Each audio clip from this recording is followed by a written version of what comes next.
भगवत गीता के जो श्लोक है, भगवत गीता के श्लोकों को अलग अलग कैटेगराइज किया है कि कौन कौन से श्लोक, भगवत गीता में कितने श्लोक हैं? 700 श्लोक। तो कौन कौन से श्लोक है जो भगवत गीता के भक्ति के बारे में बताते हैं? कौन कौन से जो जीव तत्व के बारे में बताते हैं? कौन कौन से श्लोक है जिसमें कृष्ण अपने बारे में बता रहे हैं? कौन कौन से श्लोक है जिसमें भगवान कुछ माया तत्व के बारे में, जीव तत्व के बारे में, माने इस तरह तत्व है, देवता और ऋषि के बारे में बता। तो ये सबको कैटेगराइज किया कि भक्ति वाले ये श्लोक है, और अलग अलग इस तरह सारे कैटेगरीज।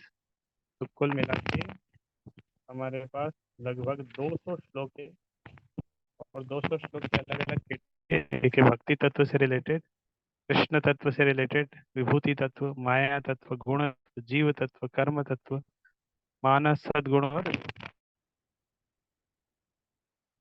तो कक्षाओं में हम भगवत गीता का सारांश ही चर्चा करेंगे। सभी का स्वागत है, आप कक्षा में जुड़ने के लिए ज्वाइन किए हैं। तो शुरू करते हैं। आप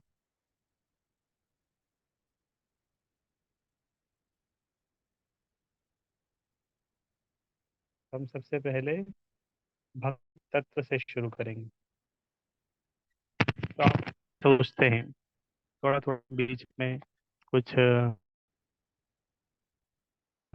कंट्रीब्यूशन भी लमाएंगे का, कि आपका क्या विचार है। इस अलग अलग श्लोक हम करेंगे, उसका आप व्याख्या करेंगे, और फिर आप भी उसके ऊपर थोड़ा कुछ कमेंट करते हैं कुछ चैट बॉक्स में, या बोल भी सकते हैं। तो भक्ति से आप समझते हैं भगवत गीता में, भक्ति शब्द जब आप सुनते हैं तो क्या आपके माइंड में क्या क्या इमेजिनेशन है? आपने जब सुना भक्ति तो कुछ आपके माइंड में क्या आता है? कुछ शब्द, कुछ statement, कुछ इमेज, क्या आपके माइंड में कुछ आता होगा? तो जी भगवान को समर्पित करना, सरेंडर टू कृष्णा, भगवान को सरेंडर भक्ति। कि भगवान को शरणागत होना। हरे कृष्ण प्रभु जी। प्रभु जी, भगवान की सेवा करना और भगवान के नाम का कीर्तन करना। भगवान की सेवा करना, भगवान के नाम का कीर्तन करना। ओके, और किसी का कुछ कमेंट? ठीक कर सकते हैं चैट बॉक्स में।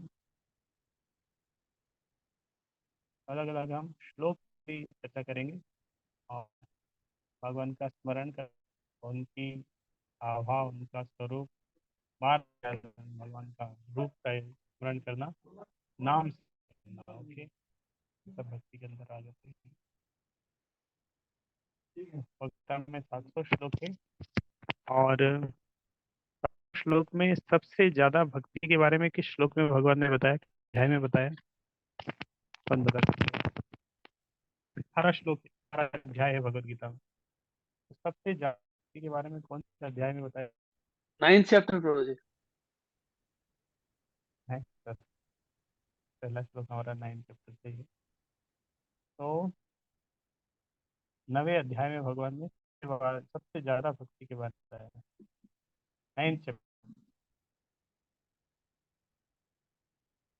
9 चैप्टर तो एकदम सार बताया। 9 चैप्टर में मन मना भव मन भक्तो।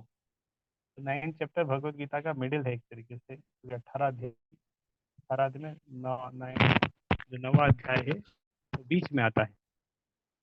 तो भगवान ने पूरा भगवत गीता के शुरुआत में कर्म के बारे में बताया, आखिरी में ज्ञान के बारे में बताया। शुरू के 6 चैप्टर प्रमुख है, आखिरी के 6 में, बीच के 6 में भक्ति, और उसमें भी बीच से बीच 9वें अध्याय, इसीलिए इसका जो अध्याय का नाम भी है मोस्ट कॉन्फिडेंशियल नॉट।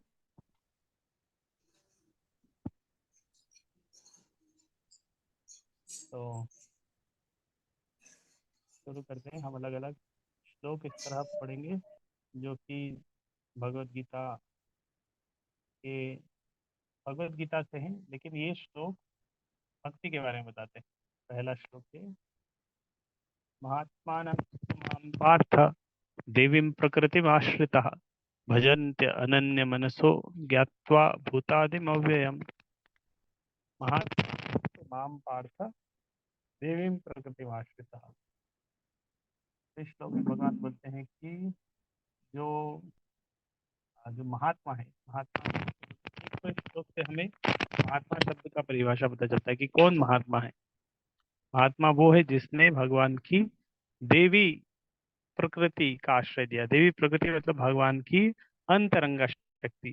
भगवान की अंतरंगा शक्ति मतलब जिन्होंने श्रीमती राधा रानी का आश्रय लिया है, जो भगवान की उपासना भगवान की शक्ति के द्वारा करते हैं। लक्ष्मी नारायण, सीताराम, राधा कृष्ण, इस तरह भगवान की उपासना भगवान की शक्ति, अंतरंगा शक्ति के माध्यम से करता है, वो महात्मा है। जिन्होंने इस तरह भगवान की देवी प्रकृति का आश्रय ले लिया है, वो महात्मा है। जो भगवान की दूसरी, इसकी विपरीत जो भगवान की शक्ति है, वो है माया प्रकृति। उसका जिन्होंने आश्रय लिया वो महात्मा नहीं है।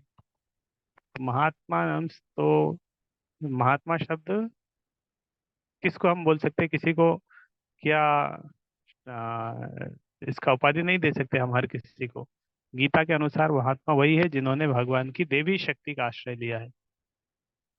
और महात्मा अगर है तो करते क्या है? महात्मा लोग क्या करते हैं? भजन्ते अनन्य मनसो। They fully engaged in devotional service because they know me as the supreme personality of Godhead. तो जो महात्मा लोग हैं उन्होंने भगवान की देवी प्रकृति का आश्रय ले लिया है, और देवी प्रकृति का आश्रय लिया है इसीलिए वो करते क्या है? हमेशा भगवान का हृदय में अनन्य मनस हो, अनन्य भाव से हमेशा भगवान का चिंतन करते हैं, भगवान का स्मरण करते हैं, भक्ति करते हैं। नेक्स्ट श्लोक, और 9वें अध्याय का 14 नंबर श्लोक। और भक्ति, ये भी जो भगवत गीता का श्लोक है भक्ति के बारे में बताता है, भक्ति तत्व के बारे में बताता है। वो क्या है? सततम कीर्तयन्तो माम यतन्तश्च दृढ़व्रतः नमस्यन्तश्च माम भक्त्या। अच्छा, पता नहीं आप में से किन किन को ये श्लोक याद है? पहला वाला जो हमने चर्चा किया, महात्मा नस्तु माम पार्थ। कुछ कुछ श्लोक आप याद कर सकते हैं, ये सारा पीपीटी है, हम शेयर कर देंगे ग्रुप में। अगर किसी को ये श्लोक याद है तो आप यस टाइप कर सकते हैं कि याद है।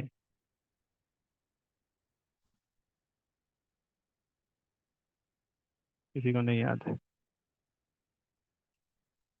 1896।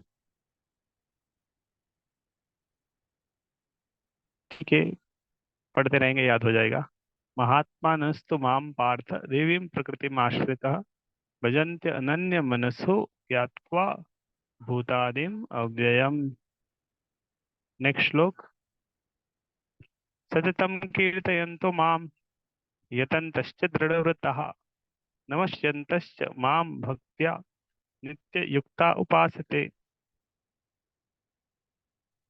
तो महात्मा लोग और क्या करते हैं? तो भगवान की भक्त हैं, वो क्या करते हैं? हमेशा सततम कीर्तयन्तो माम यतन्तश्च दृढ़व्रतः, हमेशा भगवान का कीर्तन करते हैं और भगवान की भक्ति में लगे रहते हैं। किस तरह? दृढ़ व्रता, ग्रेट डिटर्मिनेशन, बहुत दृढ़ता पूर्वक।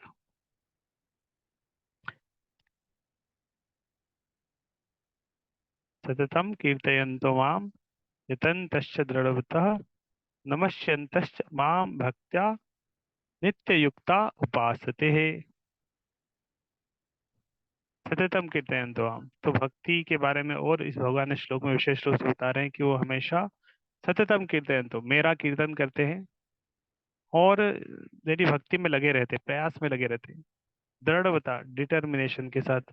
बहुत बार हम भक्ति में भक्ति करने का प्रयास करते हैं, सततम कीर्तन तो आसान नहीं है कि हमेशा भगवान का स्मरण कर सकते हैं, कठिन होता है, लेकिन फिर भी वो प्रयास करते हैं, यतन्तश्च, और दृढ़ व्रत होते हैं। तो इस तरह अगर लगे रहते हैं तो धीरे धीरे हो जाता है सततम। हमेशा जिस तरह एक बिजनेसमैन व्यक्ति है, हमेशा उसके हृदय में पैसा चलता रहता है, धन के बारे में वो चिंतन करता रहता है, कहाँ से आएगा, किससे लेना है, किसको देना है, हमेशा उसका चिंतन चलता रहता है धन के बारे में। इसी तरह और कोई व्यक्ति है, इसी तरह भगवान का जो भक्त है वो भी मच्चित्ता मतगत प्राणा, भगवान के बारे में हमेशा की चिंतन कर सकता है, कठिन नहीं है। नमस्यंत, और वो भगवान को नमस्कार करता है। नित्य युक्ता उपासित, नित्य रूप से आ, मेरी उपासना करते हैं। डेली, नित्य नित्य युक्ता उपासित, नियमित रूप से भगवान की उपासना करते हैं, मतलब रोज भगवान के नाम का जप करते हैं, रोज कीर्तन करते हैं, रोज भगवान के मंदिर जा रहे हैं, रोज प्रणाम कर रहे हैं, रोज जप कर रहे हैं। इस तरह कुछ चीजें हैं, रोज भगवत गीता पढ़ रहे हैं, रोज भागवत पढ़ रहे हैं, रोज भगवान का अर्चन कर रहे हैं, रोज भगवान के लिए माला बना रहे हैं, और कुछ सेवा भगवान की हम नियमित रूप से रोज कर रहे हैं। नित्य युक्ता उपासते। नेक्स्ट श्लोक, ये भी भगवान की भक्ति के बारे में बताते हैं। अनन्यस चिंतयन्तो माम ये जनाः पर्युपासते तेषां नित्याभियुक्तानां योगक्षेमं वहाम्यहम्। श्लोक पता नहीं आपको दिख रहा है कि नहीं, थोड़ा सा श्लोक का टेक्स्ट छोटा है। अनन्य चिंतयम, तो ये श्लोक है 9वें अध्याय का 22 नंबर श्लोक। इस श्लोक के पीछे एक कहानी भी है। तो इस श्लोक में भगवान बोलते हैं योग क्षेमम वहाम्यहम्, मेरे भक्तों को जो आवश्यकताएं होती है वो आवश्यकताएं मैं पूरी करता हूँ, और जो उनके पास है उसकी मैं रक्षा करता हूँ। मतलब भक्तों के पास जो कुछ है उसकी रक्षा करते हैं, और जो उनकी आवश्यकता है वो पूरी करते हैं। किसके कि कौन से भक्तों की? जो अनन्य चिंतयन्तो माम ये जनाः पर्युपासते, जो भगवान का अनन्य चिंतन करते हैं और इस तरह भगवान की उपासना करते हैं नित्य रूप से रोज। तो ऐसे भक्तों के लिए भगवान सुख, यहाँ होता है लास्ट लाइन इंग्लिश में है, I carry what they lack and I preserve what they have. योगक्षेमम वहाम्यहम्, दो शब्द का अर्थ है। I carry what they lack, जो उनकी आवश्यकताएं हैं वो मैं पूरी करता हूँ। I preserve what they have, जो उनके पास है उसकी भी रक्षा करता हूँ। तो एक कहानी आती है इस श्लोक के पीछे कि एक भगवान के जगन्नाथपुरी में एक भगवान के भक्त थे, उनका नाम था अर्जुन पांडा। भगवत गीता, गीता पंडा भी उनको बोलते हैं। भगवत गीता का रोज पाठ करते थे, रोज उपासना करते थे। बहुत गरीब थे, उनके पास घर में कुछ था नहीं, थोड़ा बहुत भिक्षा करते थे, उसी के माध्यम से उनका घर चलता था। तो वो भगवत गीता पढ़ रहे थे और एक दिन पढ़ते पढ़ते इस श्लोक के ऊपर आए, अनन्य चिंतयन्तो माम ये जनाः पर्युपासते तेषाम नित्याभियुक्तानाम योगक्षेम वहाम। तो जब उन्होंने आ, ये शब्द पढ़ा कि योगक्षेमम वहामि हम, तो यहाँ पे भगवान ने बोला कि आई कैरी व्हाट दे हो, मैं खुद वहन करता हूँ। तो उन्होंने सोचा कि ऐसा नहीं होगा, इसमें थोड़ा कुछ प्रिंटिंग मिस्टेक होगा। उन्होंने सोचा कि यहाँ पे वहामी अहम नहीं होगा, यहाँ पे ददामी अहम होगा। वहामी अहम मतलब भगवान बोल रहे हैं कि मैं खुद आके देता हूँ, खुद ला के देता हूँ। तो उन्होंने सोचा कि ये वहामी अहम नहीं होगा, ये ददामी अहम होगा। ददामी मतलब भगवान बोले मैं देता हूँ, कहीं से इधर उधर से कुछ करके देते हैं, लेकिन यहाँ पे लिखा है वहामी अहम, तो मतलब भगवान बोल रहे हैं कि आई कैरी, मैं खुद ला के देता हूँ।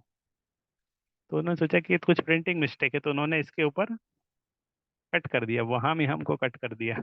सोचा कि ये शायद इसका अर्थ ये नहीं है, कुछ दूसरा कुछ अर्थ है। तो उन्होंने उसके ऊपर पेन से कट कर दिया, और वो देख रहे थे कि देखो भाई, मैं ब्राह्मण हूँ, इतना कुछ है हमारे। उनके घर में कुछ नहीं था, उनके घर में भिक्षा मांगने तो बहुत कुछ मिलता था उनके घर में, खाने का भी कुछ सामान नहीं था, और कुछ कुछ भी नहीं था। लेकिन भगवान का उपासना वो बहुत अनन्य चिंतन तो माम इस तरह करते थे। तो ये काटने के बाद वो थोड़ा कुछ गए थे शहर में कुछ भिक्षा मांगने के लिए। उसी समय उनके घर में दो बालक आते हैं। वो बहुत सारा किराने का सामान, आटा, चावल, दाल, तेल, जो जो आवश्यकता है घर में रहने की, वो सारे सामान लेके खुद वहन करके गाड़ी भर के लेके आते हैं और खुद उठा के उनका दरवाजा खटखटाते हैं। तो उनकी पत्नी गेट खोलती है और उनसे पूछती है आप कौन है? बोले आ, हम हमें आपके पिताजी, मतलब वो अर्जुन पंडा को बोलते हैं कि आपके जो पति है उन्होंने भेजा है, उनको हमें ये देना है। हम आने में थोड़ा सा देर हो गए, लेट हो गए, लेकिन हमें ये लेके आना था आपके घर पे, हमें देना है। तो खुद उठा के लेके आए दो बालक, एक थोड़े गोरे रंग के थे, एक काले रंग के थे। तो इस तरह लेके आए।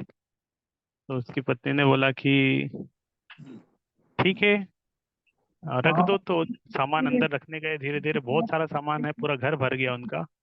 और इस तरह पूरा घर भर गया। लेकिन उनकी पत्नी ने देखा कि ये दोनों बालक हैं ना, इनकी पीठ के ऊपर बहुत सारे कोड़ों के निशान हैं। लग रहा है कोई किसी ने इनको बहुत मारा है। तो उसने पूछा कि ये तुम्हारे पीठ के ऊपर ये निशान कैसा? तो बालक बोलते हैं कि अरे हमें आने में थोड़ी सी लेट हो गई, इसीलिए आपके पतिदेव ने हमें मारा। तो बोले नहीं नहीं, मेरे पति तो बहुत अच्छे हैं, वो तो इस तरह किसी बच्चों को नहीं मारेंगे किसी को। और वो इस तरह बोले नहीं नहीं, ऐसा कुछ हुआ। तो रोकना चाह रही थी, बोले आप रुकिए, मैं कुछ बनाती हूँ। लेकिन बोले नहीं, हमें जल्दी है, जाना है। तो दोनों चले गए। बाद में वो अर्जुन पंडा आए शाम को। वो देखते हैं उनका घर में बहुत सारा सामान आ गया, इतना सारा सामान देखा नहीं कभी। तो उसने पूछा अपनी पत्नी से कि कहाँ से आया? बोले आप ही तो भिजवाए। बोले मैं नहीं भिजवाया। बोले दो बालक आए थे और उसकी पीठ के ऊपर निशान थे कोड़े के, बोले आपने कोड़ा चलाया है उनके ऊपर। ये बोले मैं तो कोई कोड़ा चलाया नहीं। बोले खुद उठा कर लेके आए थे, खुद वहन करके वो सारा सामान उठा के यहाँ रख के गए। तो क्योंकि सुबह सुबह अर्जुन पंडा ने इसके ऊपर चिंतन किया था वहां में यहाँ, कि भगवान खुद I carry what the lake, खुद वहन करके लेके आते हैं।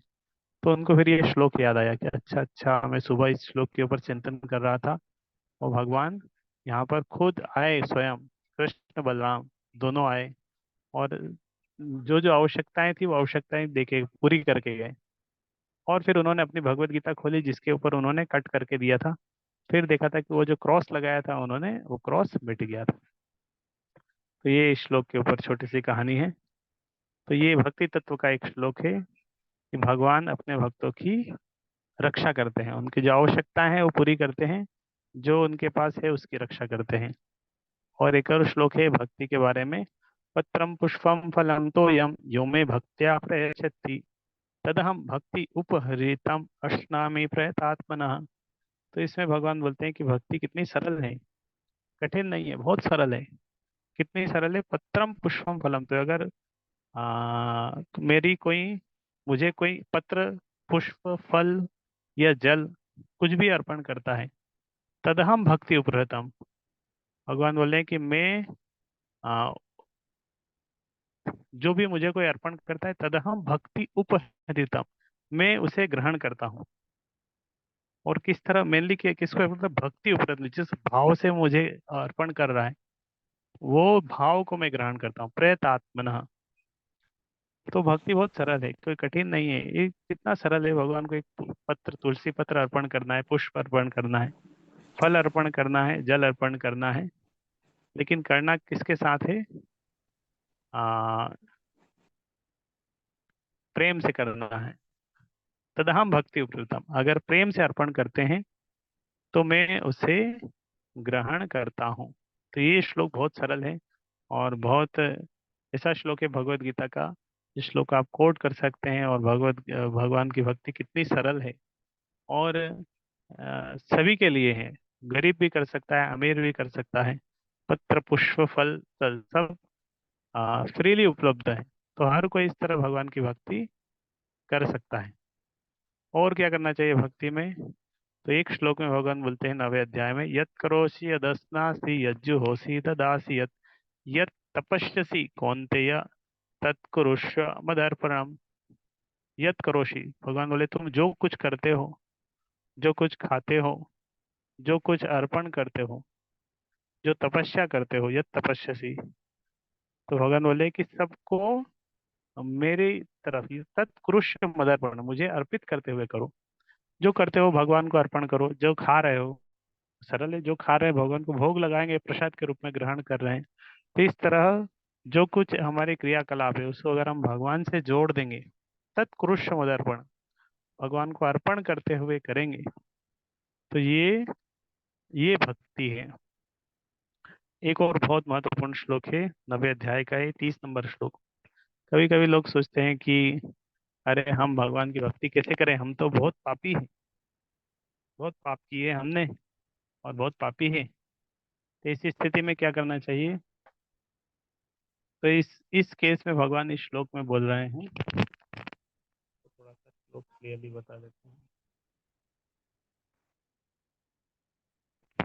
अपि चेत सुदुराचारो भजते माम अनन्य भाग, साधुरेव समन्तव्य सम्यक व्यवस्थित हो। तो भगवान बोले अपि चेत, अगर कोई बहुत पापी है, पापी से पापी भी व्यक्ति है, भजते माम अनन्य भाग, लेकिन वो मेरा भजन करता है, वो मेरा चिंतन करता है, तो भगवान उसको क्या बोले? साधुरेव समन्तव्य, उसे साधु की तरह मानना चाहिए। सम्यक व्यवस्थितो ही सह, क्योंकि वो अपने डिटर्मिनेशन में फिक्स्ड है।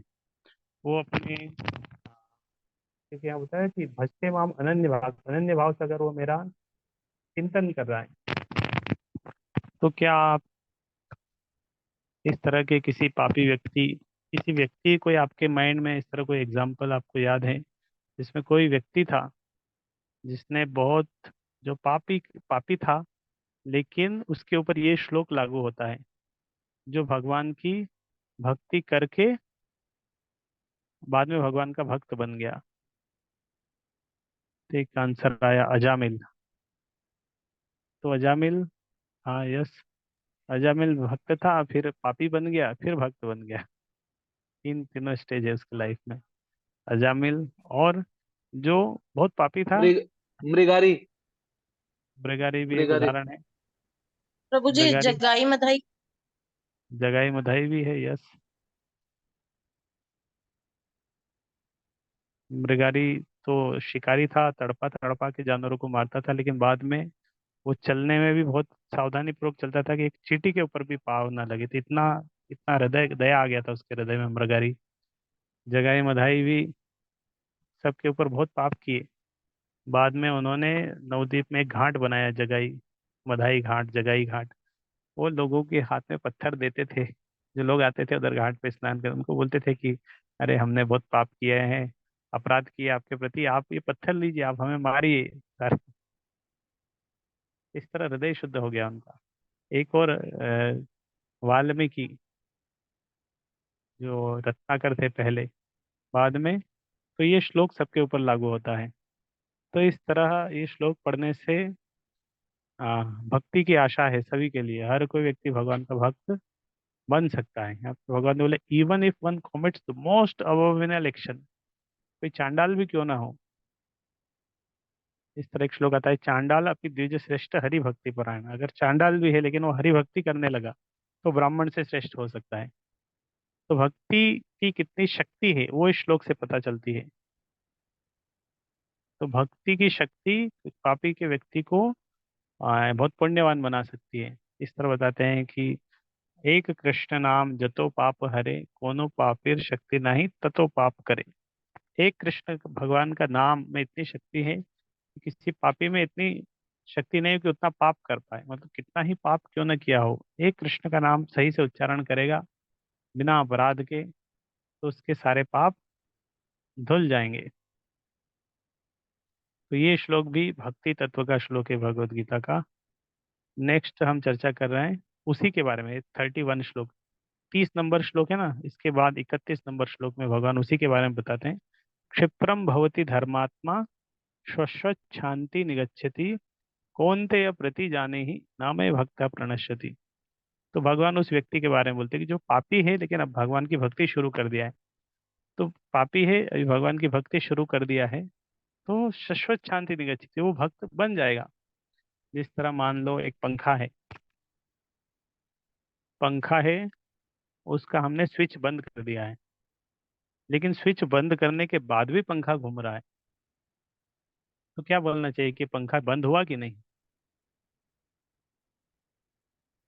हमने पंखा चल रहा था, उसका स्विच बंद कर दिया है, लेकिन स्विच बंद करने के बाद भी पंखा घूम रहा है, इस स्थिति में क्या बोलना चाहिए? इसका अर्थ है कि on the way. Yes, on the way to stop. Aditya ने बताया कि ऑन द वे है, कि वो बंद हो जाएगा। थोड़ी देर धैर्य रखना है, पेशेंटली देखना है।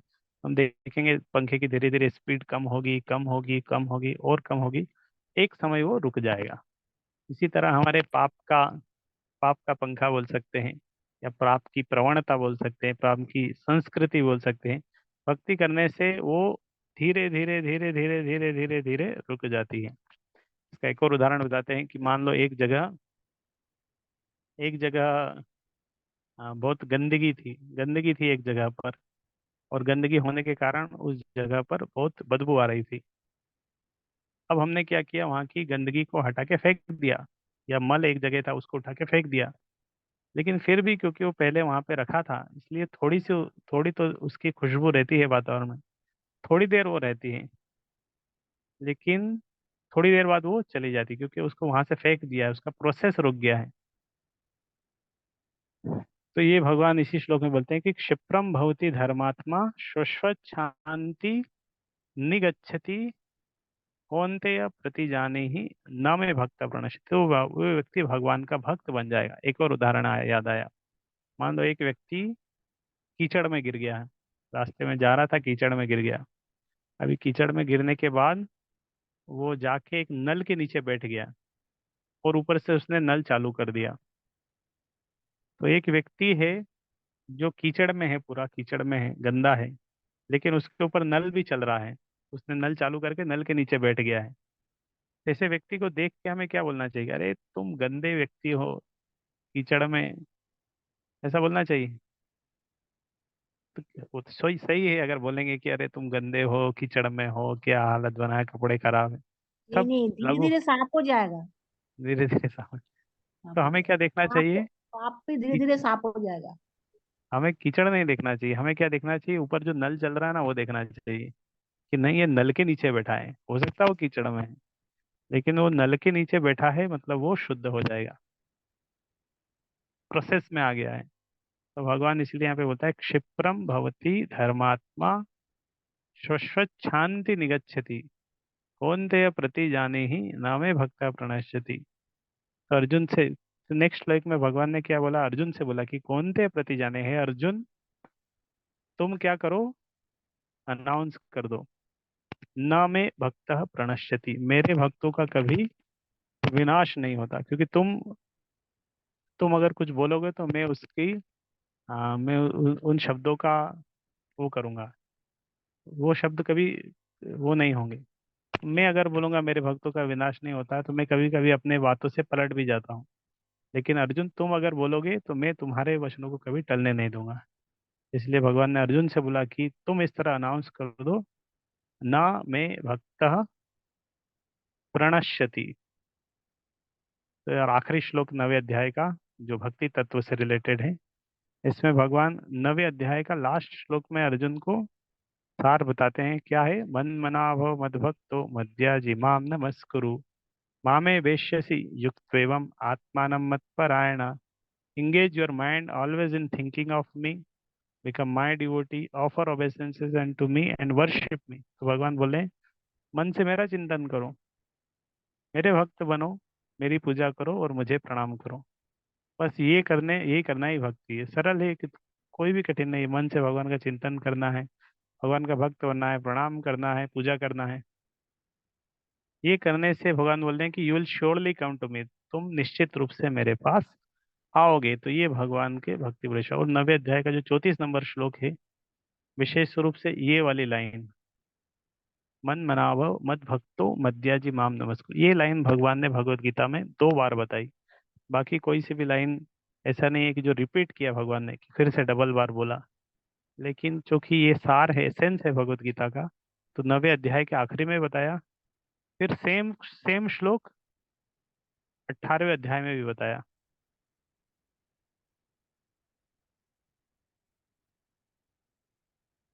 तो यही श्लोक 18वें अध्याय का 65 नंबर श्लोक भी यही है, मन मना भव मद्भक्तो मद्याजी माम नमस्क।